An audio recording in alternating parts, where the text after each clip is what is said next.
तो जो हमारे धर्मपुर के विधायक हैं उन्होंने जो है कटाक्ष किया हरिद्वार वालों पर। जब हरिद्वार वालों पे कटाक्ष, नारसन से लेके गंगोत्री तक, केदारनाथ तक, श्री बद्रीनाथ जी तक, या फिर इधर चक्रोता चला जाओ, या फिर इधर गुरुकुल नारसन से आप मुंशियारी चले जाओ, उसमें आपका काशीपुर भी आती है। भारतीय जनता पार्टी की तरफ से चीजें उठती रहती हैं कि वो अलगाववाद की राजनीति करते हैं, लोगों को बांटने का काम करते हैं। पहले हिंदू मुस्लिम में उनका फोकस रहता था, अब हिंदू विनाश काले विपरीत बुद्धि। अभी मैंने आपको बताया कि सदन में ये जो विशेष सत्र है इसको जो है शर्मसार करने की कोशिश की गई है। क्यों की गई है, क्यों हुआ शर्मसार? ये यूं ही तो हुआ कि जल एक ऐसी चीज है, उससे स्वच्छ, उससे निर्मल चीज कोई नहीं हो सकती है। वो गंगा को रोकने की बात कर रहे हैं। जो बैठी है घमंडी सरकार है, गलती उनकी नहीं है, उनकी सरकार की है कि सरकार उनको जो है श्रेय जो है उनको आगे बढ़ाने की वो कर रही है, उनको एनकरेज कर रही है कि आप इस प्रकार की घटिया बात।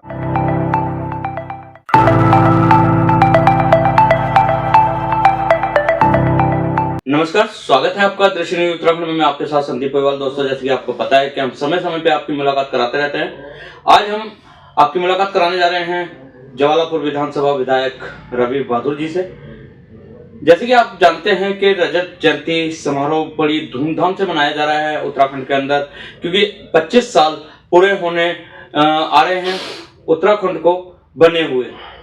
ऐसे में विधानसभा सत्र भी आपने देखा होगा कि पूरी तीखी बहस जो चल रही है, खास तौर से जो बहस है वो उत्तराखंड में प्लेनवाद और पहाड़वाद को लेके है, क्योंकि रवि बहादुर जी विधायक हैं, विधानसभा सत्र में मौजूद थे। और जो विधायक हैं चमोली जी, उन्होंने खुले लफ्जों में कहा है कि हम उत्तराखंड के मूल निवासी है। उस पर रवि बहादुर जी ने जवाब दिया कि उत्तराखंडी हम भी है। ये आखिर बहस क्यों छिड़ी है रवि बहादुर जी? सर्वप्रथम तो यार संदीप भाई, आपको और आपके दृश्य जो लोग हैं उनको सबको मैं प्रणाम करता हूँ, नमस्कार करता हूँ। और सभी प्रदेशवासियों को कल उत्तराखंड की राज्य स्थापना दिवस है और 25 साल उत्तराखंड पूरे कर रहा है। मैं सबको बहुत बहुत बधाई, बहुत बहुत शुभकामनाएं देता हूँ। इसके अलावा जो आपने मेरे से सवाल किया साहब, सवाल देखिए, उत्तराखंड रजत जयंती विशेष सत्र बुलाया गया। विशेष सत्र में जो है एजेंडा क्लियर था कि रोड मैप पे उत्तराखंड के भविष्य पे बात होनी है, उपलब्धियों पे बात होनी है कि उत्तराखंड ने क्या क्या उपलब्धियां पाई और क्या क्या भविष्य में करने का रोड मैप है। अब उसकी बात करते करते सबका अपना अपना नंबर आ रहा था, सब बोल रहे थे। तो जो हमारे धर्मपुर के विधायक हैं उन्होंने जो है कटाक्ष किया हरिद्वार वालों पर। जब हरिद्वार वालों पे कटाक्ष किया तो हमारा सबका तो मानना ये है यार, कांग्रेसी विचारधारा के जितने भी लोग हैं, जितने भी वहाँ विधायक हैं, हम सबका शुरुआत से ही, आज से नहीं, शुरुआत से ही हमारा सबका एक ही मानना रहा है कि गुरुकुल नारसन से लेके गंगोत्री तक, केदारनाथ तक, श्री बद्रीनाथ जी तक, या फिर इधर चक्रोता चला जाओ, या फिर इधर गुरुकुल नारसन से आप मुंशियारी चले जाओ, उसमें आपका काशीपुर भी आता है, हल्द्वानी भी आता है, लाल कुआं भी आता है, केला खेड़ा भी आता है, महुआ डाबरा भी आता है, सुल्तानपुर पट्टी भी आती है, दिनेशपुर आता है, गदरपुर आता है, फिर इधर गोचर आता है, आपका ऋषिकेश आता है, रायवाला आता है, डाक पत्थर आता है, विकास नगर आता है, सब एक है। और यहाँ के रहने वाला ईच एंड एवरी पर्सन, चाहे वो 12 साल का बच्चा हो, लड़की हो, लड़का हो, चाहे 18 साल का जो है एडल्ट हो, चाहे कोई 60 साल का बुजुर्ग हो, हम सब उत्तराखंडी हैं। और इसमें कहने में कोई संशय, कोई गुरेज नहीं है, बल्कि हमें गर्व होता है कि हम उत्तराखंडी हैं।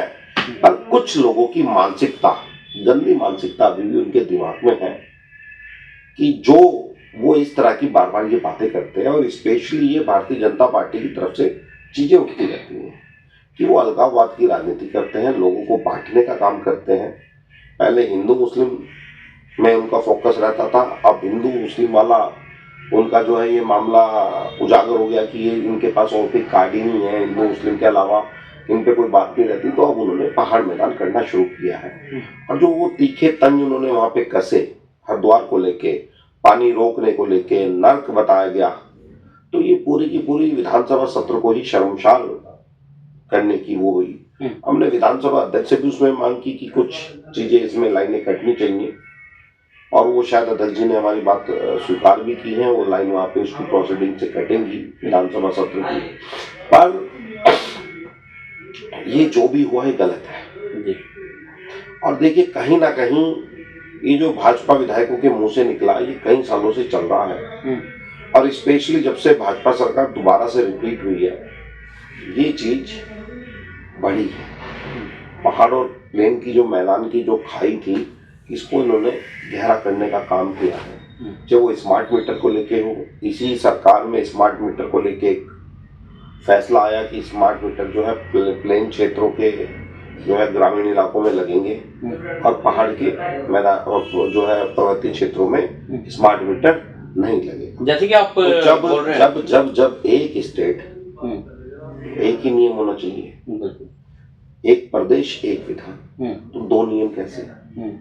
फिर आपका जो है भू कानून में इन्होंने पूरा पर्वतीय मूल में भू कानून लागू करा, सिर्फ हरिद्वार और उधम सिंह नगर को उससे अलग करा। फिर वही बात कि एक प्रदेश दो नियम। ऐसे ही यूके 888 का पेपर है, उसमें आपकी गढ़वाली और कुमाऊनी में ये जो है क्वेश्चन देते हैं, क्वेश्चन लाते हैं जो कि प्लेन के बच्चे को, स्पेशली देहरादून हरिद्वार उधम सिंह नगर के बच्चे को ना गढ़वाली आती है ना कुमाऊनी आती है।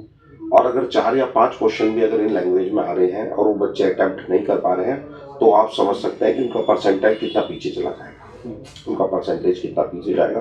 तो ऐसे तमाम मुद्दे हैं, चाहे फिर आपका रेवेन्यू को लेके हो जाए, चाहे फिर खनन नीति को लेके हो जाए कि यहाँ की खनन नीति वहाँ की खनन नीति में अंतर।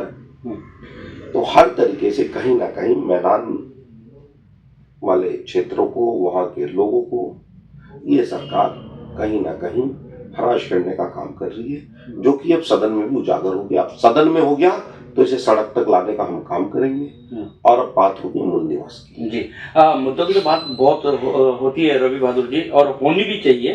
लेकिन इस बार जो देखने को मिला है, इस बार देखने को ये भी मिला है कि जो प्रकृति है भगवान की तरफ से बनाई हुई चीज है, जल वायु अग्नि, उस जल को भी रोकने की बात की है कि क्योंकि विधानसभा सत्र सारे ही देख रहे हैं कि किशोर उपाध्याय जी के द्वारा जब लक्सर विधायक सजाद जी ने बात करी है तो कह रहे कि हम पानी रोक देंगे।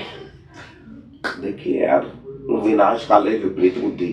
अभी मैंने आपको बताया कि सदन में ये जो विशेष सत्र है इसको जो है शर्मसार करने की कोशिश की गई है। क्यों की गई है, क्यों हुआ शर्मसार? ये यूं ही तो हुआ कि जल एक ऐसी चीज है, उससे स्वच्छ उससे निर्मल चीज कोई नहीं हो सकती है। वो गंगा को रोकने की बात कर रहे हैं। गंगा को रोकने का मतलब है सनातन संस्कृति, हमारे जो पूर्वजों के लिए जो गंगा को धरती पे लाया गया था उस संस्कृति को ये सनातन की बात करते हैं, धर्म की बात करते हैं, और जो है गंगा को रोकने का काम करते हैं, धमकी दे रहे हैं।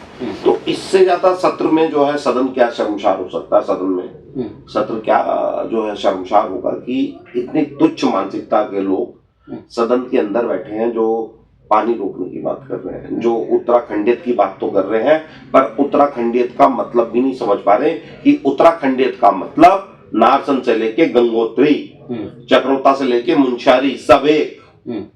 आप उसमें डिफरेंट नहीं कर सकते, चाहे कोई गोरा हो, चाहे काला हो, चाहे सफेद हो, चाहे पीला हो, सब उत्तराखंड का हिस्सा है, सब उत्तराखंड के निवासी हैं और अब मूल निवासी बनेंगे।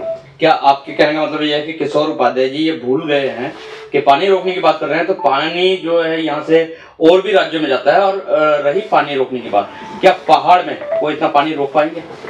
यार बचकाना बात है उनकी, वो अच्छे से टीवी नहीं चला पाए। अब क्या मैं आपको बताऊं, अभी उनकी तो है, कल मैं कोई वीडियो देख रहा था, वहां पे उनका ही विरोध उनकी विधानसभा में ही हो रहा है। देखिए पानी रोकना ये तो बचकाना बात वो कर गए, हाँ घमंड में रह के करके, क्योंकि ये सरकार जो बैठी है घमंडी सरकार है। गलती उनकी नहीं है, उनकी सरकार की है कि सरकार उनको जो है श्रेय जो है उनको आगे बढ़ाने की वो कर रही है, उनको एनकरेज कर रही है कि आप इस प्रकार की घटिया बात कीजिए, आप इस तरह की चीजें कीजिए, आप इस तरह के का अलगाव पैदा कीजिए मैदान और पहाड़ में, क्योंकि वो उपलब्धियां बताने के लिए नहीं है सरकार के पास। सरकार दिशाहीन है, सरकार विजनलेस है, सरकार सिर्फ और सिर्फ हिंदू मुस्लिम पहाड़ मैदान इनसे ऊपर उठ ही नहीं पा रही है। तो इसलिए जब कोई बात नहीं है तो वो जो है इस तरह की बातें कर। अच्छा, जैसे आपने भी बताया कि विधानसभा सत्र जो खास तौर से इसलिए भी बुलाया गया था कि उत्तराखंड के विकास के बारे में बात हो, रोड मैप के बारे में बात हो, तो इस बारे में क्या निर्णय लिए गए वहां पे, किस तरीके से, क्योंकि प्रस्ताव तो अपने अपने क्षेत्र के सभी विधायकों ने रखे हैं, क्या वो प्रस्ताव पास होंगे? क्योंकि विधायक पहले भी प्रस्ताव बहुत सारे रख पाए लेकिन धरातल पे नहीं। देखिए, विशेष तत्परता इसमें प्रस्ताव नहीं रखे जाता है, इसमें तो आपको विजन की बात करनी थी, रोड मैप की बात करनी थी, उपलब्धियां बतानी थी। और जो जो उपलब्धियां हम नहीं छू पाए, नहीं कर पाए, उसके बारे में हमें बात करनी थी। और मैं आपको बता तो रहा हूं ना कि सरकार विजनलेस है। सरकार ने तो वहां विशेष सत्र को और खत्म कर दिया ना, जो है उनके सदस्यों ने, कि जब उन्होंने बात ही ऐसी कर दी पहाड़ मैदान की, तो वहां बात करने लायक क्या रह गई? अरे सरकार में बात होनी थी किसानों की। 25वीं हम रजत जयंती जो है मना रहे हैं, कुछ ऐसा करते कि किसानों के लिए कुछ छूट लेके आते हैं, यहाँ की जनता के लिए जो है बिजली बिल माफ करते, जो 25% ही करते हैं कि भाई रजत जयंती उत्सव मनाया जा रहा है प्रदेश के अंदर और सबका 25% बिजली का बिल माफ किया जा रहा है। सरकार की तरफ से सब्सिडी प्रोग्राम चलाए जाते हैं, सरकार के लिए युवाओं के लिए छूट की जाती है, सरकार की तरफ से कम 25 नए कॉलेज स्टार्ट किए जाते हैं, सरकार की तरफ से 25 नए हॉस्पिटल्स का रिबन काटा जाता है कि ये हमारी तरफ से है 25वें साल में, 25वीं रजत जयंती में। सरकार की तरफ से दलितों के लिए कुछ चीजें अच्छी की जाती है कि भाई सफाई कर्मचारियों का 25% वेतन बढ़ा रहे हैं। सरकार की तरफ से दलितों के जो पट्टे पूरे जो है प्रदेश में खत्म करे गए हैं, निरस्त करे गए हैं, उनकी तरफ से वो 2500 पट्टे उनको वापस दिए जाते हैं कि हम जो है 2500 जो है एससीओ का भला करने जा रहे हैं। तो इस तरह की चीजें इस सत्र में होनी चाहिए थी, सरकार की तरफ से घोषणा होनी चाहिए थी। पर कहानी क्या हो गई है? कहानी सिर्फ ये हो गई है कि भारतीय जनता पार्टी सिर्फ इवेंट्स मेकर है, वो देती कुछ नहीं है, सिर्फ ताली बजवाना जानती है, बेवकूफ बनाना जानती है, लोगों को गुमराह करना जानती है। पहाड़ प्लेन का कहीं दर्द इसलिए तो नहीं है कि जब उत्तराखंड राज्य के लिए आंदोलन हो रहा था तो पहाड़ के लोगों का ये भी कहना है कि आंदोलन में प्लेन वालों की कोई भी भूमिका नहीं रही। यार ये कौन डिसाइड कर रहा है? कौन है वो? Who are they? कौन है वो? ये कैसे डिसाइड कर सकते हो कि प्लेन वालों की? हमने तो सदन में बोला कि ठीक है, क्या पता हमारे बुजुर्गों ने आपको पानी पिलाने का ही काम करा हो, क्या पता हमारे बुजुर्गों ने सफाई करने का काम किया हो, क्या पता हमारे बुजुर्गों ने खाना बांटने का काम किया हो जब आप जो है ये आंदोलन छेड़ रहे थे। और वो कौन डिसाइड, वो कौन है जो डिसाइड करेंगे कि यार जब ये आंदोलन चला तो हरिद्वार की जनता, हरिद्वार के पत्रकार, हरिद्वार के समाज सेवी, हरिद्वार के किसान, सारा वर्ग, चाहे उसमें दलित हो, चाहे मुस्लिम हो, चाहे आपका सिख हो, चाहे ईसाई हो, चाहे हिंदू हो, सब उत्तराखंड के साथ खड़े थे। और जब ये फैसला लिया गया कि हरिद्वार उधर जा रहा है तो सभी पत्रकारों ने और जितने भी उस वक्त मौजूद लोग थे सामाजिक संगठनों में, सबने लेटर लिख के दिया था कि हमें हरिद्वार में सम्मिलित किया जाए। हमें गांवों के लोगों ने, हमारे ऊपर के जो नेता हैं जो आए हुए थे उसमें पक्ष में कि हरिद्वार उत्तराखंड में रहना चाहिए, उनके स्वागत में कम से कम दुनिया भर का व्यवस्था की थी, चाहे फिर वो पटाखे हों, चाहे फिर वो फायरिंग करना हो, उनके स्वागत में ये सब चीजें भी की गई उस वक्त। तो ये बेकार की बात है कि प्लेन और जो है हरिद्वार का कोई योगदान नहीं है। हरिद्वार का तो इतना बड़ा योगदान है कि उत्तराखंड की कल्पना आप बगैर हरिद्वार के नहीं कर सकते। बिना हरिद्वार के उत्तराखंड की कल्पना करना ऐसा हो जाएगा जैसे एक आदमी में से उसकी आत्मा निकले।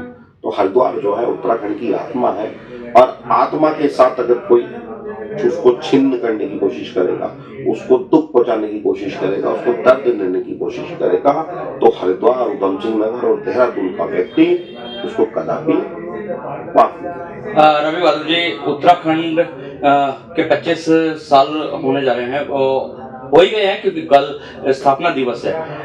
ऐसे में अगर जो बात करें हम विकास की, तो विकास पुरुष एक ही माने जाते हैं, नारायण दत्त तिवारी, क्योंकि कांग्रेस की भी सरकार रही है, विकास तो उसमें भी शायद नहीं हो पाए। देखिए यार, ये इसमें कहने में कोई अतिशयोक्ति नहीं होगी, ये वाकई में ही है। देखिए, सबने अपने अपने समय में विकास किया है, ऐसा नहीं है, पर नारायण दत्त तिवारी जी ने एक एक्स्ट्रा एफर्ट करके, एक स्पेशल अपनी एक्सपीरियंस को यूज करके, अपने जो उनके पास एक कौशल है उसको यूज करके उन्होंने वाकई में ही एक टॉप में जो है इंडिया के अंदर जो स्टेट्स बने थे या जो चल रहे थे पुराने, उनमें टॉप 5 में उत्तराखंड को ले जाने का कार्य किया था। उस वक्त टाइम्स ऑफ इंडिया मैगजीन में हरिद्वार जो है सबसे प्रॉपर्टी में हॉटेस्ट शहर उस वक्त का होता था कि उसके रेट और मुंबई के रेट जमीन के एक बराबर उस वक्त मैंने खुद पढ़ा था होते थे। और निश्चित रूप से जो नारायण दत्त तिवारी जी ने जो सिडकुल, हरिद्वार, उधम सिंह नगर, आपका सितारगंज, इस जगह जो ये दिया है, आईटी पार्क दिया, उनका एक विजन था। एक कांग्रेस का वर्क कल्चर है कि आईटी पार्क जैसी स्थापना उन्होंने उस वक्त करने की कोशिश की। हरिद्वार में बड़े बड़े प्लांट्स लगवाए, उधम सिंह नगर में उससे भी बड़े प्लांट्स, रोबोटिक प्लांट्स की अशोका लेलैंड हो गई, आपकी कैडबरी हो गई, आपके जॉनसन एंड जॉनसन, अनेक प्रकार की कंपनीज, बजाज हो गई, आपकी टाटा नैनो यहाँ पे उस वक्त बन रही थी, आज शायद नहीं, अब तो नैनो ही नहीं रही है, पर टाटा की एज हो गई, टाटा नैनो हो गई। इधर आप आ जाओगे तो इधर महिंद्रा का प्लांट जिसमें बुलेरो बन रही है, इसमें फिर आपका बहुत सारे तमाम ऐसे प्लांट थे। यूनिलीवर, हिंदुस्तान यूनिलीवर लिमिटेड बहुत बड़ी बड़ी कंपनी थी, आईटीसी ग्रुप आज भी है। बट सवाल ये उठता है कि जब कांग्रेस सरकार 2007 में गई, क्या भारतीय जनता पार्टी उस पूरे सिडकुल के रख रखाव कर पाई, उन कंपनियों को मेंटेन कर पाई, क्या उनको वो फैसिलिटीज दे पाई जो 2002 से 7 के बीच में मिली? तो जवाब आएगा नहीं। कारण इनका वो विजन ही नहीं है, इनके पास वर्क कल्चर नहीं है, और फिर ये रोना रोते हैं कांग्रेस का कि कांग्रेस ने ऐसा कर दिया, वैसा कर दिया। जबकि सत्य ये है कि आज जितनी कंपनियां 2002 से 7 के बीच में लगी थी, उसकी आधी कंपनी भी अब जो है उत्तराखंड के अंदर नहीं है, जिसका प्रभाव आप देख भी सकते हैं। आप जाके देखिए सिडकुल में, हरिद्वार में देखिए, एक मात्र मॉल वहां बना हुआ था जिसमें अधिकांश दुकानें अब बंद हो गई हैं, होटल्स बंद हो गए हैं। रेडिसन ब्लू होटल है, वो किसी और को देके चला गया है, कारण बिजनेस नहीं है, फैक्ट्रीज नहीं चल रही है। और जब फैक्ट्रीज नहीं चल रही तो बिजनेस नहीं, और बिजनेस नहीं है तो वो मॉल बंद हो रहे हैं, वो फैक्ट्रीज बंद हो रही है। चलते चलते एक लास्ट सवाल रवि बहादुर जी, उत्तराखंड आंदोलन बनाने का एक सपना था कि हमारे उत्तराखंड के युवाओं को रोजगार मिले, और ये एक एग्रीमेंट भी बना था कि 70% युवा उत्तराखंड के होंगे और 30% बाहर के होंगे।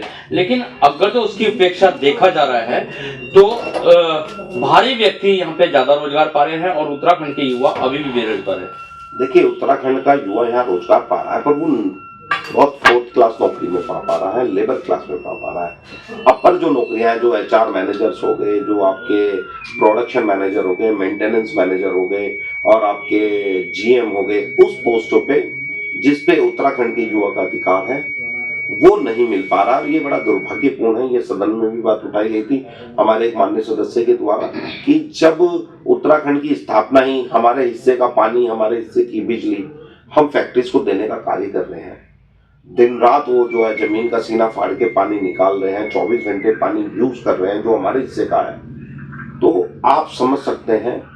तो फिर हमारे उत्तराखंड के युवा का उसमें फिर जो है नौकरी में भी उसी हिसाब से उनकी एक शेयरिंग होनी चाहिए, जो कि नहीं है, जिसके लिए अब आवाज उठाने का कार्य किया जाएगा। चलते अकेले लगाई जा रही है, 2027 में जो है कांग्रेस सरकार बनाने जा रही है। कांग्रेस का भी जो गलती हुई है उसे सुधार करने के लिए क्या कदम होंगे कांग्रेस के? देखिए यार, वो आने वाला टाइम बताएगा, बट मैं इतना बात जान सकता हूँ, चाहे वो फिर राहुल गांधी जी हों, चाहे फिर हमारे प्रदेश के नेता हों, चाहे इवन ये रवि बहादुर हो, कांग्रेस वो पार्टी है, कांग्रेस का हर एक कार्यकर्ता, हर एक जो भी आपका नेता है, वो गलती अपनी मानता है और उसको एक्सेप्ट करके उसको सुधारने का काम करता है।